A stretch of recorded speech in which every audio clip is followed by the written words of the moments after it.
سستی کاہلی انرشیا انسان کے مزاج میں قدرتی طور پر سستی اور کاہلی نمایاں ہے۔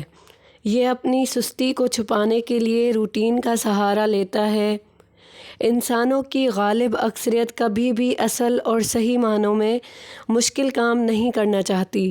فطرتاً انسان چاہتا ہے کہ وہ کسی مومنٹم میں لگا رہے، فارمولے پر چلتا رہے۔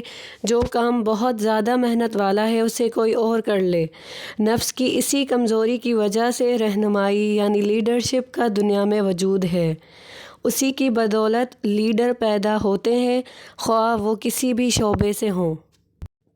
دنیاوی یا روحانی ہر شعبے میں سست، کاہل اور درمیانے یعنی میڈیوکر انسانوں کے ہجوم میں کوئی ایک ہوتا ہے جو کامیابی کی چوٹی پر پہنچنا چاہتا ہے۔ اس ہجوم کا حصہ نہیں بننا چاہتا بلکہ آسمان کا ستارہ بننے کی طلب میں ہوتا ہے۔ قدرت اس سے تعاون مانگتی ہے، قربانی اور بے پناہ ریاضت طلب کرتی ہے۔ جس بھی میدان سے اس کا تعلق ہے اس میں مصروف عمل ہر انسان سے زیادہ مشقت اسے کرنا ہوتی ہے۔ ناکامیوں، مسائل اور مصائب کی پرخار اور طویل ترین رہ گزر سے اسے تنہا گزرنا ہوتا ہے۔ یہ وہ رہ گزر ہوتی ہے جس پر چلنے سے اس کے ارد گرد کے لوگ خائف ہوتے ہیں۔ سونار جب کسی زیور کو بنانے کا ارادہ کرتا ہے تو اس کی مناسبت سے سونے کا ٹکڑا نکالتا ہے، اسے تولتا ہے، جانچتا ہے اور پرکھتا ہے۔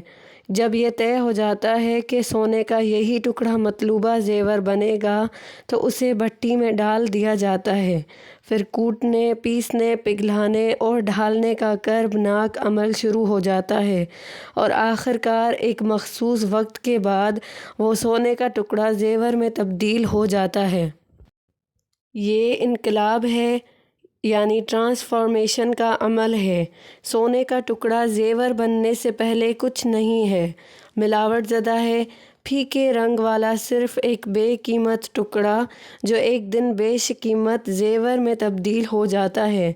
جس انسان کو جتنا آگے نکلنا ہوتا ہے، جتنی اس کی طلب ہوتی ہے، اسی حساب سے اس کا امتحان لگتا ہے۔ جتنی بڑی طلب ہوگی اتنا کٹھن اور اتنا ہی طویل امتحان ہوگا۔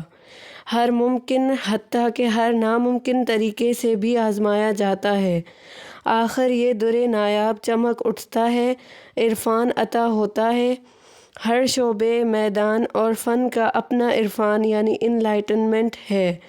اس عرفان سے کم پر راضی ہو جانا ہی سستی، کاہلی اور پست ہمتی ہے۔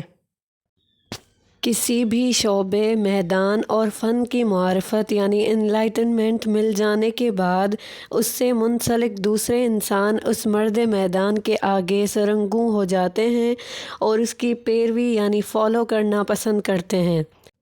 سارا کام ایک آدمی کا ہی ہوتا ہے۔ اللہ کی نظر بھی اپنے کام کے لیے اکثر ہجوم پر نہیں، صرف ایک موزون آدمی پر مرکوز دکھائی دی ہے۔ اسی سے سارا کام لے لیا جاتا ہے۔ دیکھا ہے کہ تاریخ اقوام کو نہیں، افراد کو دوام بخشتی ہے، ہمیشہ کے لیے اپنے اوراق میں محفوظ کر کے یاد رکھتی ہے۔ زندگی کی بھٹی میں جلتی سخت آگ میں بلا خوف و خطر کود جانے والے ہی بالآخر ظفریاب ہوا کرتے ہیں۔